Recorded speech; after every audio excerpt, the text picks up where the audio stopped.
नाजरीन अस्सलाम वालेकुम वरहमतुल्लाहि वबरकातुहू। आप देख रहे हैं फ़िक्र नज़र पर खबरनामा। मैं हूं आपका मेज़बान फ़ज़ल रहमान रहमानी। पेश है देश और दुनिया की 25 बड़ी खबरें। महंगाई के मुद्दे पर लोकसभा में बहस के बाद वज़ीर ख़जाना निर्मला सीतारमन ने जवाब में कहा कि आलमी एजेंसीज़ की क़यास के मुताबिक भारत सबसे तेज़ी से बढ़ती मईशत बना हुआ। उन्होंने दावा किया कि आलमी वबा कोरोना वायरस के फैलाव के दौर में भारत दूसरे ममालिक के मुकाबले में बेहतर हालत में रहा। महंगाई के मसले पर कांग्रेस पार्टी के रुकने पार्लियामान मनीष तिवारी, टीएमसी के रुकने पार्लियामान काकुली घोष समेत कई अपोजिशन रहनुमाओं ने लोकसभा में हुकूमत को सख्त तनकीद का निशाना बनाया। पार्लियामेंट में जारी तअत्तुल के दौरान हुकूमत ने पीर को कहा कि महंगाई के मसले पर मंगल को दोनों ऐवानों में बहस की जाएगी। हुकूमत की जानिब से कहा गया कि इस मसले पर लोकसभा में आज भी बहस हो सकती थी, लेकिन अपोजिशन के हंगामे की वजह से ऐसा नहीं हो सका।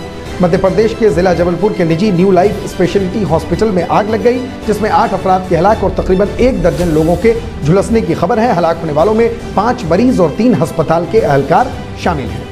मरकजी वजीर स्मृति ईरानी की जानिब से दायर हत्या इज्जत मुकदमे पर समाअत करते हुए दिल्ली हाईकोर्ट ने कहा कि स्मृति ईरानी या उनकी बेटी के नाम पर किसी बार का लाइसेंस नहीं है। हाईकोर्ट ने कहा कि गोवा हुकूमत की जानिब से दी गई वजह बताओ नोटिस भी स्मृति ईरानी या उनकी बेटी के नाम पर नहीं जारी की गई है। शिवसेना के रहनुमा संजय रावत को अदालत ने पात्रा चाल अराजी घोटाला मामले में इन्फोर्समेंट डायरेक्टोरेट के 4 दिनों की हिरासत में भेजा है। जज का कहना है कि अब तक की तहकीक और सबूतों के मुताबिक वो इस नतीजे पर पहुंचे हैं कि मुलजिम की हिरासत जरूरी है।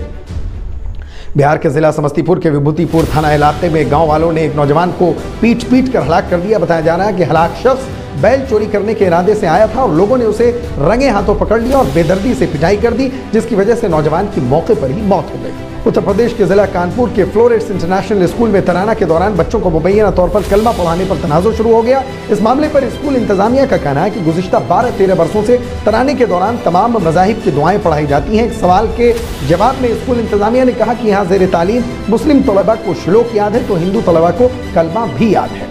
कांग्रेस पार्टी के रहनुमा राहुल गांधी का कहना है कि गुजरात की बंदरगाह पर 3 बार बड़ी मिकदार में मंशियात पकड़ी गई हैं, लेकिन इसके बावजूद मंशियात फरोशों के खिलाफ कार्रवाई नहीं की जा रही है। सवाल यह है कि आखिर गुजरात की नौजवान नस्ल को मंशियात के दलदल में क्यों धकेला जा रहा है।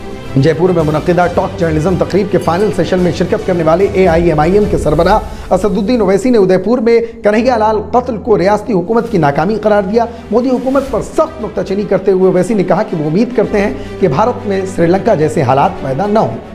कांग्रेस पार्टी ने झारखंड के उन तीनों अराकीन असेंबली को मुअत्तल कर दिया जिनके पास से खतीर रकम मिली थी। साथ ही इस मामले में हावड़ा की जिला अदालत ने झारखंड की तीनों अराकीन असेंबली को 10 दिन के पुलिस रिमांड में भेजने का हुक्म दिया है। बंगाल पुलिस ने नकद रकम की वसूली के मामले में उन तीनों अराकीन असेंबली और दीगर 2 अफराद को भी गिरफ्तार किया है।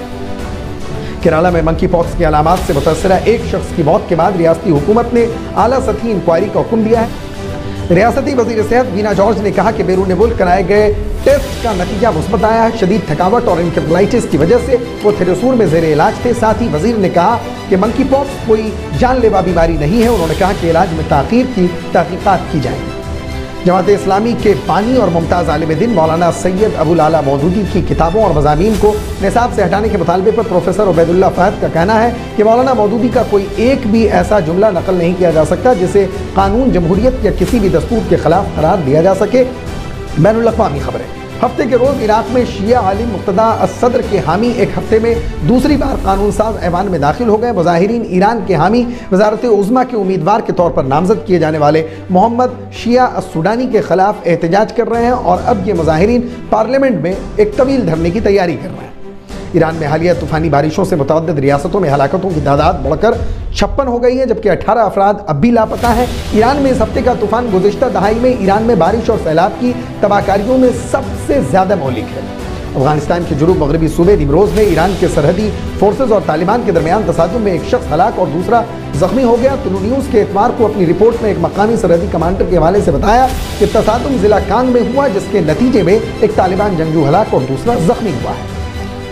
जनूबी अफ्रीका के एक छोटे से कस्बे के करीब फिल्म की शूटिंग के दौरान मुसल्लह अफराद ने हमला करके 8 नौजवान खवातीन की इस्मत दरी की। जनूबी अफ्रीकी पुलिस ने अब तक तकरीबन 20 मुश्तबा हमलावरों में से 3 को गिरफ्तार कर लिया है। शाम के शहर इदलिब में इतवार की रात आसमान पर खूबसूरत मिल्की वे का कहकशां देखा गया। लातादाद सितारों के एक ग्रुप का अचानक नमूदार होना, जिन्हें खुली आंखों से देखना मुश्किल होता है, लोगों के लिए तवज्जो का मरकज बनने के साथ साथ तजस्सुस का मौजू भी बना रहा। बहुत से लोगों ने इस खूबसूरत मंजर को अपने कैमरों में कैद कर लिया। गिलगित बिल्तिस्तान के इलाके में इस्लामी महीने मुहर्रम के आगाज के मौके पर जमा होने वाले दो मजहबी ग्रुपों के दरमियान तसादुम के नतीजे में कम से कम 2 अफराद हलाक और 17 दीगर जख्मी हो गए। फायरिंग से 17 अफराद जख्मी भी हुए। वाक़या उस वक्त पेश आया जब गिलगित बिल्तिस्तान के एक आला शिया रहनुमा हजरत इमाम हुसैन का परचम लहरा रहे थे। पाकिस्तान के सूबा बलूचिस्तान में सैलाब की वजह से कई पुल और डैम तबाह हो गए, सड़कें बह गईं और सैकड़ों मकानात को नुकसान पहुंचा है। सैलाब से अब तक 124 अफराद हलाक और 10,000 से जायद मकानात को नुकसान पहुंचा है। चंद हफ्ते कबल बलूचिस्तान शदीद खुश्क साली की जद में था, जिसमें बड़े पैमाने पर पानी की किल्लत की वजह से अमवात हुई। बरतानवी अखबार द टाइम्स ने इंकशाफ किया है कि शहजादा चार्ल्स ने 2013 में बिन लादेन फैमिली से अपनी फलाही तंजीम के लिए 10 लाख पाउंड्स यानी 12 लाख डॉलर का अतिया वसूल किया। यह खबर एक ऐसे मौके पर सामने आई है जब शहजादा चार्ल्स पर कतर की शाही फैमिली से नोटों से भरा थैला वसूल करने पर स्क्रूटनी हो रही है। मगरबी मुल्कों की तरफ से रूस की तेल की तजारत को महदूद करने की कोशिशें कुसाद बाजारी और तवानाई की आलमी सूरत हाल से ढीली पड़ने लगी। आलमी मंडियों में तेल की कीमतों में मुमकिन इजाफे और दस्तियाबी पर तशवीश की वजह से मगरबी ममालिक की तरफ से रूस की तेल की तजारत को महदूद करने की कोशिशें ढीली पड़ने लगी हैं। वज़ीर आज़म नरेंद्र मोदी ने पीर को बर्मिंघम में वेटलिफ्टर अचिंता शिवल्ली को कॉमनवेल्थ गेम्स 2022 में मर्दों के 73 किलोग्राम के फाइनल में तलाई तमगा जीतने पर खुशी का इजहार किया। वज़ीर आज़म नरेंद्र मोदी ने ट्वीट किया कि उन्हें खुशी है कि बासलाहियत खिलाड़ी ने दौलत मुश्तरका खेलों में सोने का तमगा जीता है। उनके लिए नेक ख्वाहिशात। भारत और वेस्टइंडीज के दरमियान जारी 5 मैचों की T20 सीरीज का दूसरा मैच खबर लिखे जाने तक वार्नर पार्क में जारी है। पहले मैच में शानदार जीत हासिल करने वाली भारतीय टीम आज बुलंद हौसले के साथ मैदान में उतरेगी और सीरीज में बढ़तरी हासिल करने की कोशिशें करेगी। बॉलीवुड के मारूफ अदाकार आमिर खान ने अपनी आने वाली फिल्म लाल सिंह चड्ढा के बायकाट से मुतल्लिक ट्विटर पर ट्रेंड कर रहे हैशटैग बायकॉट लाल सिंह चड्ढा पर अपने रद्द-ए-अमल का इजहार करते हुए कहा कि वो दुखी हैं और उन्हें इस बात का भी दुख है कि कुछ लोगों का मानना है कि वो ऐसे शख्स हैं जिन्हें भारत पसंद नहीं है, लेकिन ये सरासर गलत है। बॉलीवुड के मारूफ अदाकार सलमान खान को चंद रोज कबल गैंगस्टर लॉरेंस बिश्नोई की जानिब से जान से मारने की धमकियां मौसूल हुई थी। इस धमकी के बाद सलमान ने अपने दिफा के लिए असलहा रखने के लिए लाइसेंस की दरखास्त दी थी। अब मुंबई पुलिस ने उन्हें लाइसेंस दे दिया है।